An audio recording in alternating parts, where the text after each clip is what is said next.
We all react to death. And we all react to death differently. And even within ourselves, we react to different deaths differently. And there seem to be death and devastation headlines every day these days. But two dominated our inboxes and our RSS feeds this week. And the extent to which one dominated more than the other says something about our world and ourselves, or both. The one that might be ringing most recently for you is the catastrophe of the Titan, the submersible vehicle that apparently imploded as it neared the ruins of the Titanic, killing all 5 aboard. The plot lines of this tragedy are layered and they are ironic. A vehicle intentionally sharing the first 5 letters of the 7 letters of the most famous maritime tragedy, meeting its demise within meters of the ocean graves of those who died over a century ago. And I learned from the New York Times this week that Wendy Rush, the wife and now widow of Stockton Rush, the CEO of OceanGate, who helped create and was steering the submersible Titan. Who is she? She just happens to be the great-great-granddaughter of Isidore and Ida Strauss, who are amongst the most famous to perish on the Titanic. So it's not only that Wendy's husband died along with 4 others he was piloting while paying some macabre homage to the location where his parents-in-law lost their lives. He is also rather painfully now appearing in videos recorded a year or 2 ago, expressing his unrelenting focus on bringing people to that site, including his admitting to taking safety shortcuts in order to get the submersible ready for commerce. All of this is just terribly awful. But earlier in this week, a different story loomed. And then, because the half-life of such tragedies' presence in our consciousness is so short, it disappeared. This is the story of one of the worst tragedies to befall migrants fleeing war-torn parts of Africa and Asia and trying to relaunch lives in Europe. The boat carried at least 450 migrants, maybe up to 700, mostly Libyans and Pakistanis. A picture of it was taken by air just moments before it capsized. 104 were rescued from the waters. 80 had been confirmed dead. Hundreds more are suspected to have died, which would make it the deadliest shipwreck in the Mediterranean in 2023, which is saying a lot, unfortunately. According to one website, in the last 9 years, it is expected that more than 26,000 migrants and asylum seekers have died in the Mediterranean alone. That's a horrific number, as are the circumstances of many of those deaths. On the one hand, a death is a death, but imagining the abject horror this week of the children in the hold of that boat and the way that they met their deaths is appropriately haunting. Our tradition avers that every single life is precious and of infinite value, and every death is a loss of incalculable size. We revere the notion that we are created b'tselem Elohim, all of us in God's image.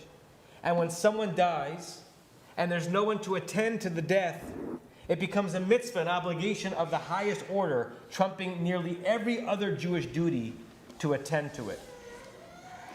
And when someone dies and there's no one to sit Shiva, Maimonides famously rules that the community must assign someone as the mourner to sit Shiva, as if she were family.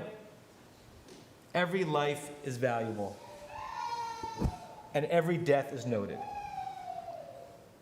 In our society, it appears, some more than others. There were fair and there were unfair and very biting responses to these dual tragedies. Some bemoaned how quickly we turned our attention from the watery deaths of hundreds to the attempt to spare from a watery death a different set of 5. Some dig deeper and offered a Marxian or socialist critique and said that it tells you the extent we still live in an unequal and unjust class society when the world is focused on thinking about and spending millions of dollars and thousands of people power hours trying to save the lives of 5 exceedingly wealthy, intrepid adventurers, whose names we all now know, who spent upwards of 6 figures to make this pilgrimage to the Titanic, when we still don't even have the full number of victims of the Mediterranean tragedy, let alone their names, who spent their dollars to try to make better lives for themselves.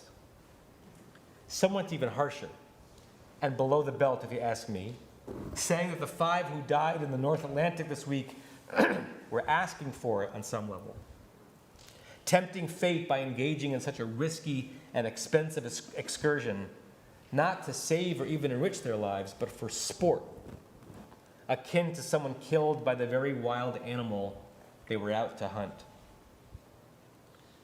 What do I make of all of this, aside from feeling very sad for all the loss of life? As usual, I turn to the Torah and our Parsha for some partial insight. As Maya has already taught us, Korach is the story of a populist uprising against Moshe and God and their authority. The rebellion is put down rather brutally. The earth opens up and swallows the rabble-rousers. And then God tests the rest of the congregation, ensuring that they do not get any similar ideas. The scenes are, appropriately, biblical. It's no easy thing to create a nation out of oppressed slaves, and the drama is palpable. At one point, the Torah tells us that the people exclaim out of desperation and exhaustion, Hein gavanu avadnu kulanu avadnu, which even if you don't understand Hebrew, you get the rhythmic repetition and alliteration of the phrase. It's best translated as, we have perished, we are lost, all of us, we are lost. There are numerous interpretations of this line and its redundancy. Some see it connected directly to the loss of life that the Israelites just witnessed. It's just hard to be proximate to others' deaths, whatever the situation, and not feel lost oneself, as if a piece of you has perished. It's as if they were saying to God, you killed them, but you also killed us in some way.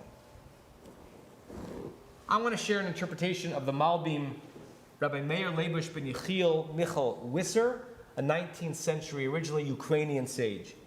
He says that in watching so many of their fellow Israelites lose their lives, even for justified reasons, they all came into stark confrontation with their own mortalities. We too will die one day. We too, they realized, will have the same end eventually. And according to the Malbim, this proximity to mortality can and should activate one's vitality. Being so close to death can both overwhelm us with thoughts about our death and also reinvigorate our claim on life. I think we can apply this in some ways to our topic. Some of the responses to both tragedies are in line with how the Israelites reacted to the deaths of Korach and his band. It's just very demoralizing to be witness to so much loss and death. It can suck the life out of us. It can steal our breaths. And whether the loss of life is truly tragic and innocent, or even, as with Korach, tinged with some sense of responsibility, we don't wag our fingers at the dead, even if they may have taken undue risks en route to their death. Instead, our humanity allows the grief to wash over us, and it can be overwhelming. The kind of overwhelm that can numb us into passivity or inaction, or goad us into behavior and words of which we may not be proud in the future. It might push us into a sardonic tweet or a harsh Facebook post, making us feel temporarily superior and righteous. but likely covering for our own sense of gavanu, avadnu, kulanu, avadnu, our sense of feeling totally and utterly lost in the face of news that is that awful. And perhaps the Malbim also gives us a dimly lit pathway out. None of us, individually, can solve the infinite worldwide crises that create hordes of miserable people willing to risk lives and perhaps lose their lives on the hopeful road to a better life. But if we are moved by this tragedy, we can choose to be more educated, divert more of our tzedakah to the national and international organizations that are trying to help, devote more time to our own community's ongoing refugee task force that, at least for one asylum-seeking family this year, amongst the hundreds of thousands, we provided a home and food and care and love and the beginnings of a fresh start. Nor can or should we feel that we really have a right to tell anyone how to spend their fortunes, no matter how over-the-top and extravagant some expenditures seem to be. But we can take the punch of the gavanu and the avadnu, the sense that when we hear such a story, a piece of us dies as well. And then perhaps we can transcend it, converting a brush with mortality into a gush of vitality. We can realize that however these vacationers and these asylum seekers lost their lives, we will ourselves one day lose ours.